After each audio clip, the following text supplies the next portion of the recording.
It is indeed a board wipe. It is a rout. Love it. Watch everything get blown up. Let's put this promise of tomorrow to use. Today in Commander Replay, we kick off Commander Legends Week by trying to assemble dual Akromas with Akroma and Sakashima. Next on Commander Replay. Welcome back, everyone. Commander Legends Week. We are playing Akroma and Sakashima. Our goal today is to assemble dual Akromas. We're going to try to play Akroma and then copy it with Sakashima. We're playing a blue-white Flyers deck to try and do that. Let's take a look at this opening hand. Oh, it's bad. Starting Commander Legends Week off with a bad opening hand. Let's mulligan into bad hand number 2. Oh man, if I knew we were going to catch 2 lands, Heuristic Study would probably get us there, but ugh. Mulligan again. 1 land tax. I guess that's a keeper. I guess that is a keeper. And if things were ever looking up for us, we could write a replication on our Akroma, which would just be silly. It would be so unbelievably silly. We're going to keep this one, and I think we're going to put that right of replication to the bottom. I think everything else is a little bit more immediately useful than the right of replication. Right of replication, kind of a big late game play, and we got to survive the early game. We got to get through the early game in good shape for that to happen, so I like all these cards better. Teshar is a nice piece of reanimation a little bit later on if stuff starts going down, so I didn't want to give up on that. But yeah, I'm super excited about playing Akroma. Let's take a look at it. It's 7 mana 6/6 with Partner. It has Flying, First Strike, Vigilance, and Trample. Keywords galore. And it says, at the beginning of each combat until end of turn, each other creature you control gets +1/+1 if it has Flying, +1/+1 if it has First Strike, and so on for Double Strike, Death Touch, Haste, Hexproof, Indestructible, Lifelink, Menace, Protection, Reach, Trample, Vigilance, and Partner. So if your creatures have any keywords on them at all, at the beginning of combat, Akroma is going to make them huge.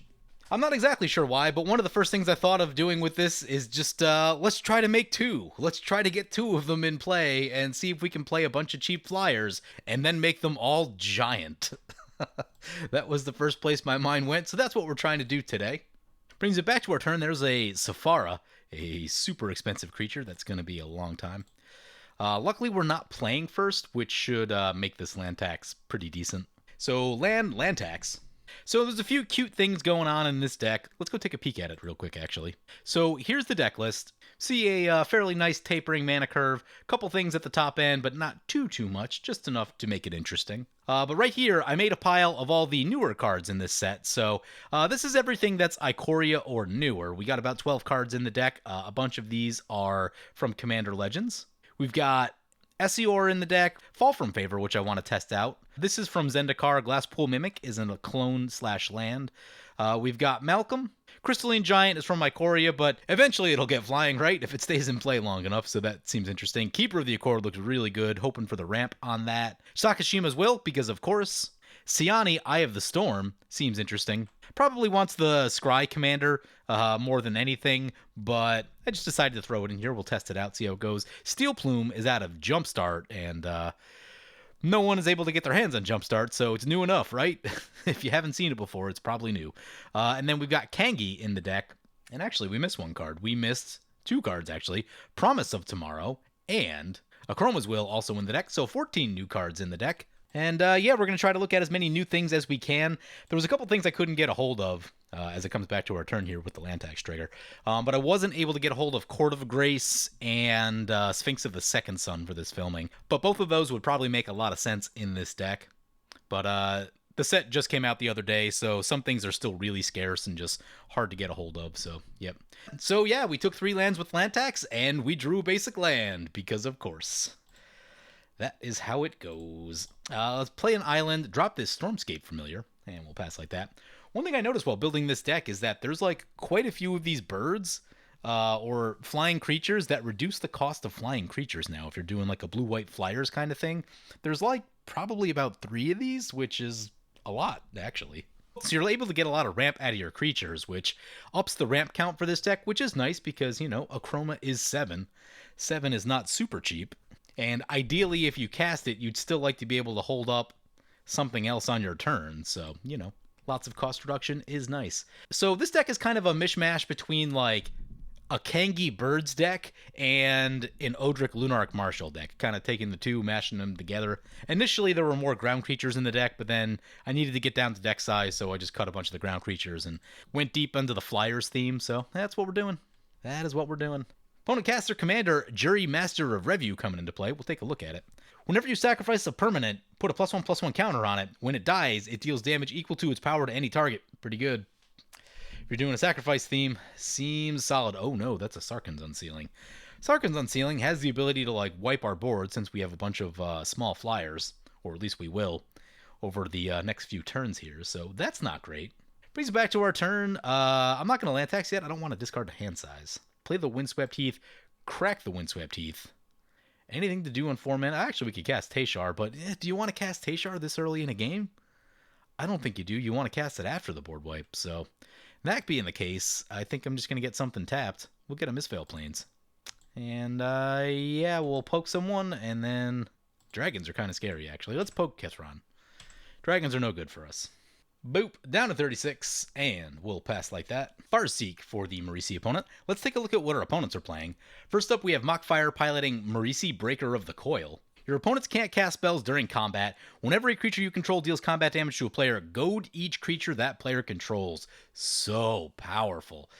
It's so disruptive. You really can't fog it all the best because you can't cast spells during combat. I've definitely been got by that.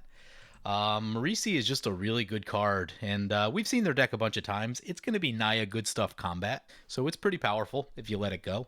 Next up, we have Pauper R. Bust piloting Juri, Master of Revue, which we talked about. Looks like it's going to be some sort of red-black aristocrats style deck. Lots of sacrificing and stuff. We see a Westvale Abbey in play. Makes a lot of sense. There too, they are also going to poke the dragons. Get them for 1. And there's a Skull Clamp. Yep. And then finally, we've got Kithron piloting Lathliss Dragon Queen. Yeah, Lathliss is a really good dragon commander. You want mono red dragons. It will hit hard. Be a bunch of big flyers in play. And I did cut the removal a bit. Oh no. Opponent feeds Juri to the Skull Clamp. And now they're going to get some damage and shoot our Stormscape Familiar, which I do not love. Arcane Signet for opponent. Oop, that's Feast and Famine. Gross. I didn't put Feast and Famine in this deck just because like I put it in so many decks that decided not to. Decided to build a deck without Feast and Famine. Put some of the other swords in though. Another land tax. No, we're gonna say no. Try to draw. Hey, a Solemn Simulacrum. Love it. Love it.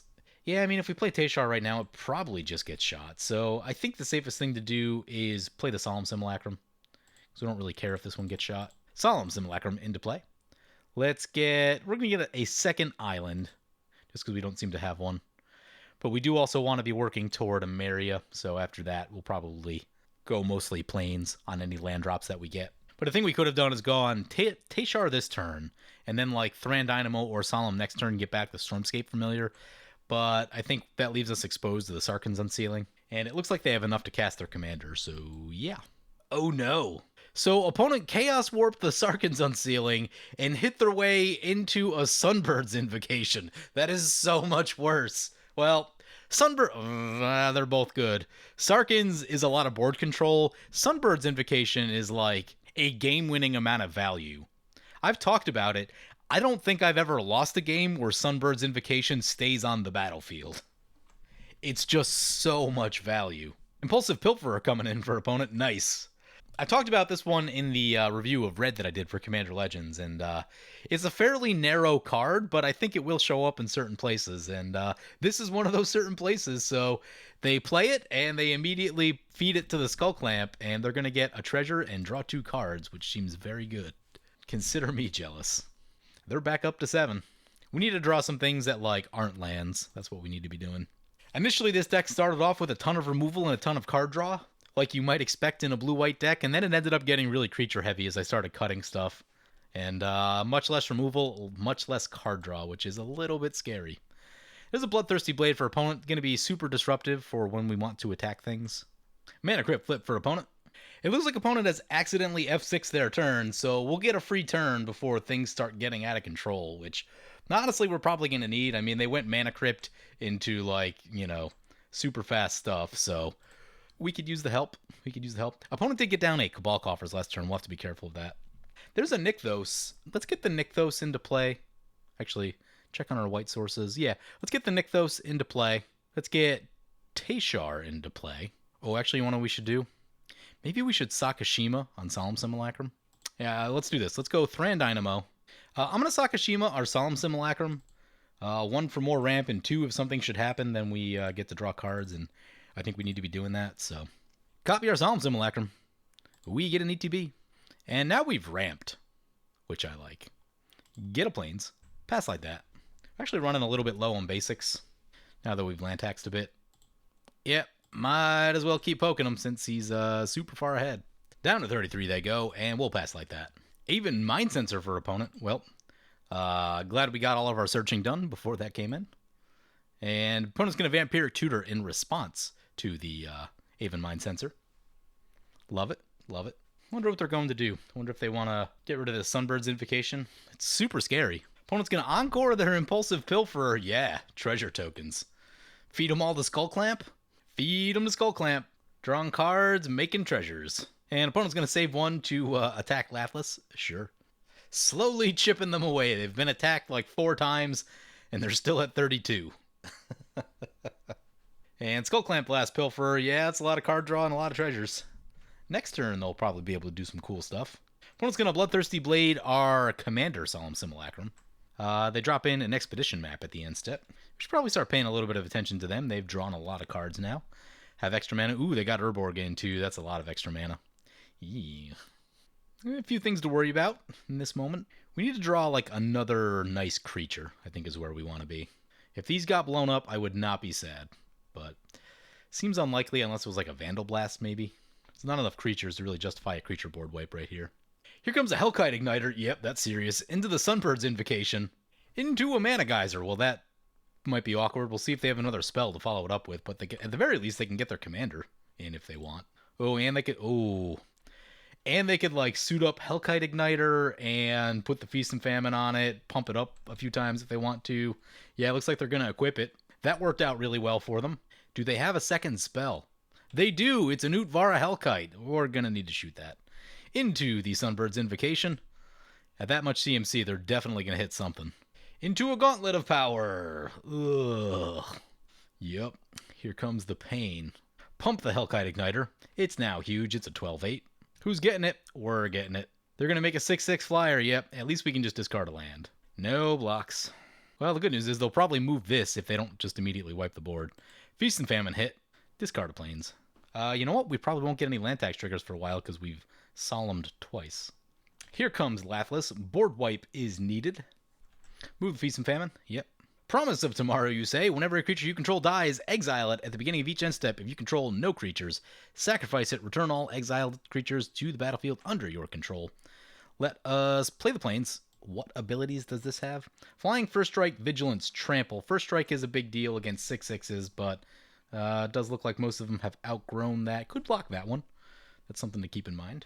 How much mana do we have? That's 5, 9, 10, 11 mana.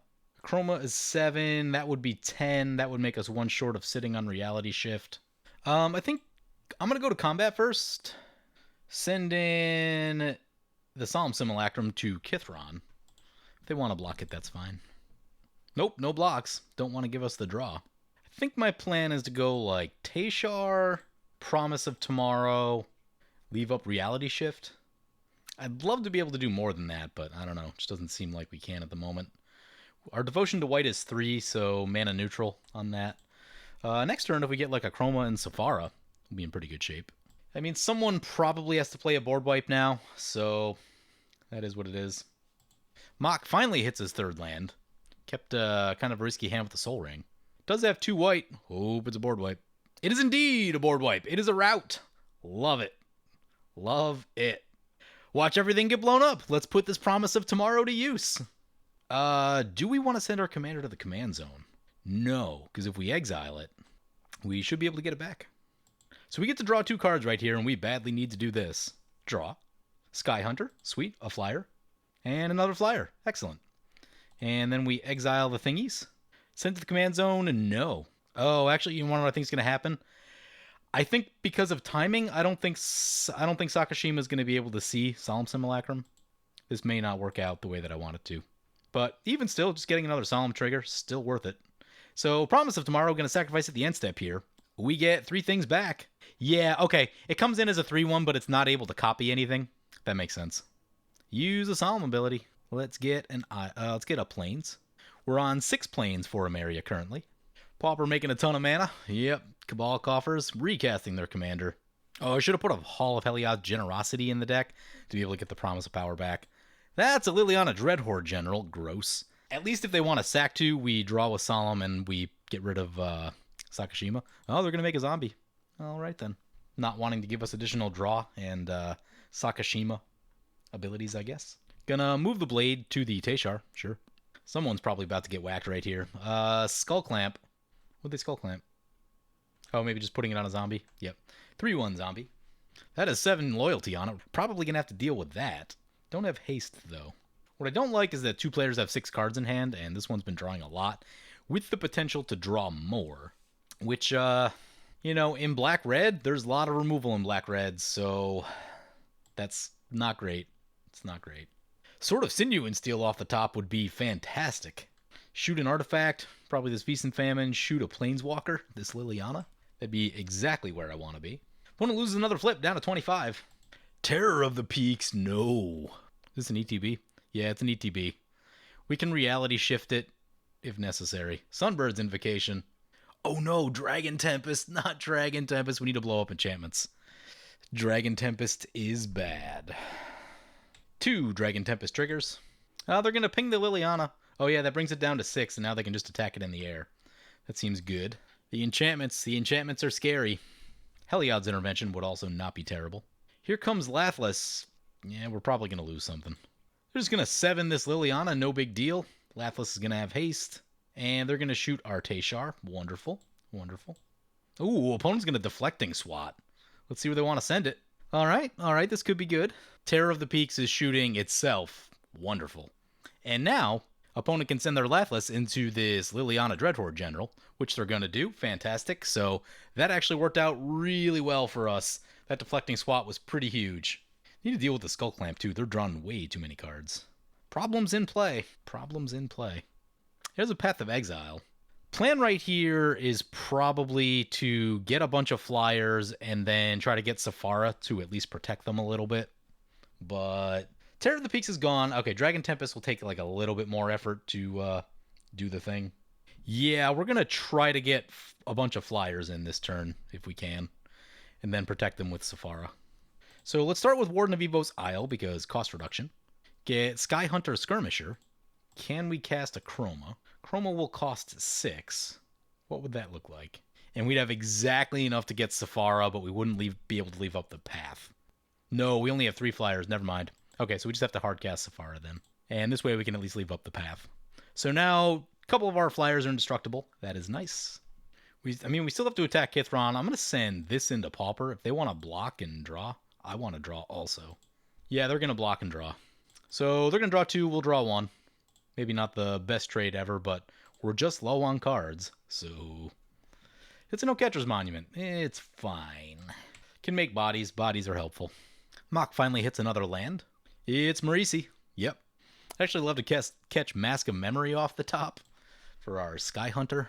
Start drawing the cards. Opponent going to attack into the dragons first. Is this the board wipe play? Because they skip through the remain phase super quick. It's usually kind of the sign of the board wipe play. It's like, well, just attack first and then do everything in the second main, wipe the board once you get going, all that kind of stuff. Hope it's not a deluge, because Sephara does not like deluge. But they have 7 cards and a lot of mana, so they can do potentially a lot right here. Yep, 7 mana off the Cabal Coffers. So good. We need to find our strip mine. Start with a Clamp. There's a Damnation. Actually, yeah, that doesn't affect us. Cool. Well, actually, it kills Sephara, which it does do. Which opponent's going to path our Sephara. That seems unnecessary. So we're not going to get to keep much. Get a Plains. Puts us on 7 planes now. Just need to find Emeria. Opponent draws more cards. Yep. To get to do 5 damage to a target, that's going to be 5 to Kithron. They're down to 13. They're getting low. Oh, there's a Mana Geyser. Here comes a million more plays. Juri back to play. Or is it Yuri? Dictate of Erebos. Gross. Now, there are multiple problems in play.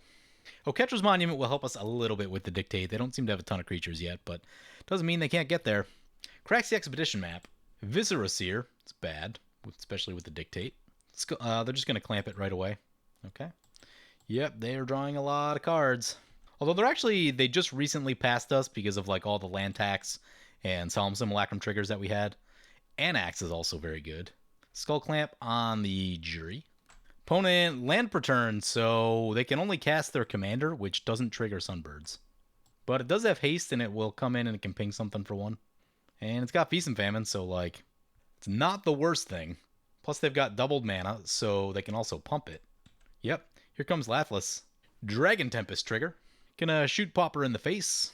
If he had Double Strike, he could hit the first time, untap his lands, and then pump all that mana in to pump up Lathliss more the second time. No Double Strike currently, though. It's a 9/9. Yep, they're going to send that into Pauper. Love it. They take a Feast and Famine hit, 10 commander, down to 27. They will have to discard a card. Problem here is still the Dictate. We need to deal with the Dictate. Heliod's Intervention off the top would be incredible. Austere Command would also be good. I cut Hour of Rev, but Hour of Rev would be solid here, too. It's an Ancient Tomb. Blah. Play the Ancient Tomb, I guess. Oketra's Monument. Cast Akroma. Gonna use this for black mana. Get an Oketra trigger. Then I think we leave up Swords and Path and like try to disrupt Pauper a bit because they are actually a big problem for us. I don't think we have enough to even recast this thing anyway. Yeah, that's 6. Yeah, we've only got 5 mana, so. Cultivate for opponent. Gonna get caught up on those lands. Beast Whisperer. Risky with the Dictate down, but probably just hoping for anything to stick. Akroma does trigger every combat, by the way. I'm not sure I figured that out until somewhat earlier in this game. Like, that is at the beginning of each combat, so keep that in mind when evaluating. Opponent's gonna read the bones, scry 2, lose 2 life, draw 2 cards. Plaguecrafter is not ideal. If we shot the Plaguecrafter in response to the trigger, they'd have to sacrifice something else. Anax is going to be a problem right here. Maybe not. You want to know why? Because Lathliss, they can just recast Lathliss with haste, I think, and then slam into them. Unless, of course, they don't survive, which could also be a thing. Maybe we should have shot the Anax, actually. But still, 10 commander on them. Lathliss, they need to recast Lathliss and pump it 1 time. We're to sacrifice Chroma, back to the command zone it goes.